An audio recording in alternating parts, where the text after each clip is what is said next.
High, welcome back to my channel. আজকে যেটা করবো সেটা হচ্ছে মা দুর্গার চারকোল পেন্টিং। আজকের মেটেরিয়ালসগুলো হলো এই যে willow charcoal, charcoal pencil, white charcoal, stumps আর আর্ট লাইনের পেন্সিলটা ইউজ করতেও পারি, নাও করতে পারি, কোনো ঠিক নেই। And this is my reference. চলো এবার তাহলে শুরু করা যাক। প্রথমেই আমি একটা সিম্পল স্কেচ দিয়ে আমি আমার ড্রয়িংটাকে স্টার্ট করেছি, যতটা সিম্পলের মধ্যে রাখা যায়, যেগুলো রকম আমরা পোর্ট্রেটের বেসিক শেপসগুলো যেগুলো জানি। তো পুজো তো প্রায় চলে এলো, আর একটা সপ্তাহ পরই পুজো। আগেও একটা সফট প্যাস্টেলের পেন্টিং করেছিলাম, সেটা সব অনেকেরই পছন্দ হয়েছে। তো আমার আইব্রোসটা প্রায় কমপ্লিট, এখন চোখ আঁকার সময়।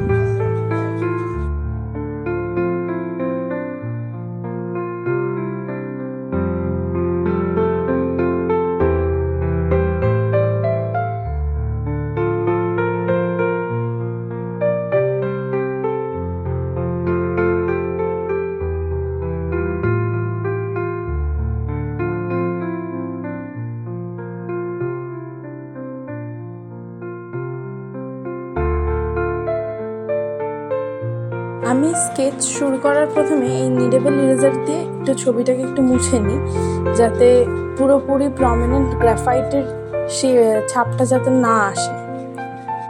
গ্রাফাইটের ওপর কিন্তু অনেক চারকোল বসে না, মানে ঠিক বোঝা যায় না, দেখাও যায় না, একটু আলো পড়লেই যে জিনিসটা চকচক করে ওঠে। তো এরকম না হওয়ার জন্যই আমি তার আগে চেষ্টা করি যেন আমার আঁকাটাকে হালকা করে যেন মুছে নিই, যাতে একদমই মুছে গেলে তো আমি নিজেই বুঝতে পারবো না। স্কিনে প্রথমে আমি উইলো চারকোলটা দিয়ে নিয়েছি, ওটা দেওয়ার পর তারপর আমি ডার্ক করে চারকোল পেন্সিলটা দিয়েছি, যাতে ডার্কটা একটু বাড়ে এবং বোঝাও যায়। আর পুরোপুরি উইলো চারকোল দিলে উইলো তো উঠেই যায়, একদম নর্মাল স্কেচের জন্য উইলো ঠিকই আছে।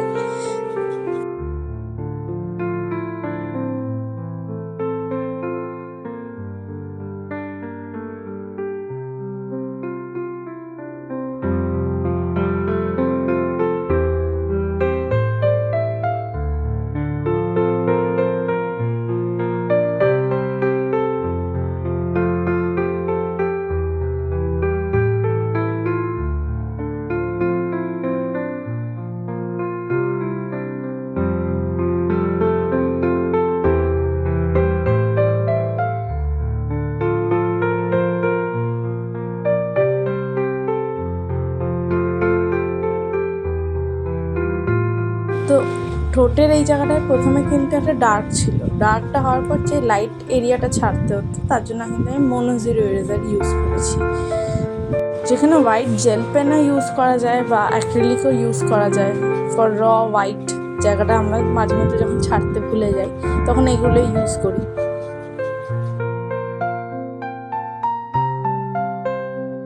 এবার ফোরহেডের যে রেড কালারটা ছিল তার জন্য আমি সফট প্যাস্টেল ইউজ করেছি। আর সফট প্যাস্টেলটা কিন্তু আমি রীতিমতো ঘষিনি, আমি গুঁড়ো করে নিয়েছি, কারণ কি গুঁড়ো করলে স্মুথ ব্লেন্ডিংটা হয়।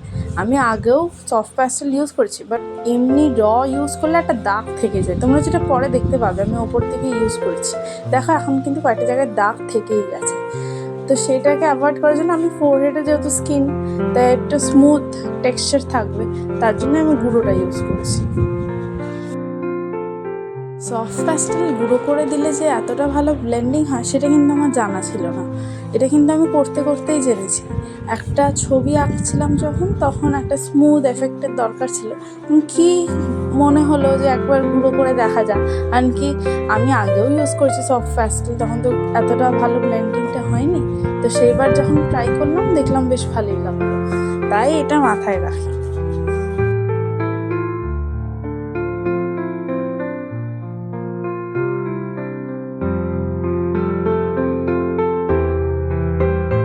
তো হেয়ার আবার ডান হয়ে গেছে, এবার ব্যাকগ্রাউন্ডের দিকে কনসেন্ট্রেশন করছি। তো ব্যাকগ্রাউন্ডে ফার্স্টে উইলো চারকোলটা দিয়ে নিয়েছি, যেখানে যেখানে এবার বেশি ডার্ক দরকার সেখানে কম্প্রেস চারকোল ইউজ করেছি আমি। কম্প্রেস চারকোল যে কোনো লোকাল স্টোরেই পাওয়া যায়। তারপর যেখানে যেখানে মনে হচ্ছে এবার একটু লাইট হয়ে গেছে সেই জায়গাটা লাইট ছেড়েছি, বা যেখানে মনে হচ্ছে একটু ডার্ক দিতে হবে সেখানটা চারকোল ইউজ করেছি। এবার ওই মুকুটের ডিজাইনটা যেটা ছিল সেটা কিন্তু আমি উইলো চারকোলের ওপর দিয়ে ইরেজার দিয়ে ইরেজ করে ওই লাইটটা ছেড়েছি। আবার কানের দুলের জায়গাতে আমি ইরেজার ইউজ করেছি, ওই মনোজিরো ইরেজারটা ইউজ করেছি। আর যখন মুকুটের সময় ছিল যেখানে ওই নর্মাল যেরকম ইরেজার পাওয়া যায় ওই ইরেজারই ইউজ করেছি। তো আমার আঁকাটা প্রায় শেষের দিকে। আমি আবার মা দুর্গাকে আঁকবো অন্য কোনো এক রূপে, অন্য কোনো এক মাধ্যমে। আশা করব সবার এই ভিডিওটি পছন্দ হয়েছে। যদি পছন্দ হয়ে থাকে তাহলে কিন্তু একটা লাইক করতে ভুলো না, আর চ্যানেলটা সাবস্ক্রাইব করে দিও। দেখা হচ্ছে পরের কোনো এক ভিডিওতে। Thanks for watching. আজকের মতো টাটা।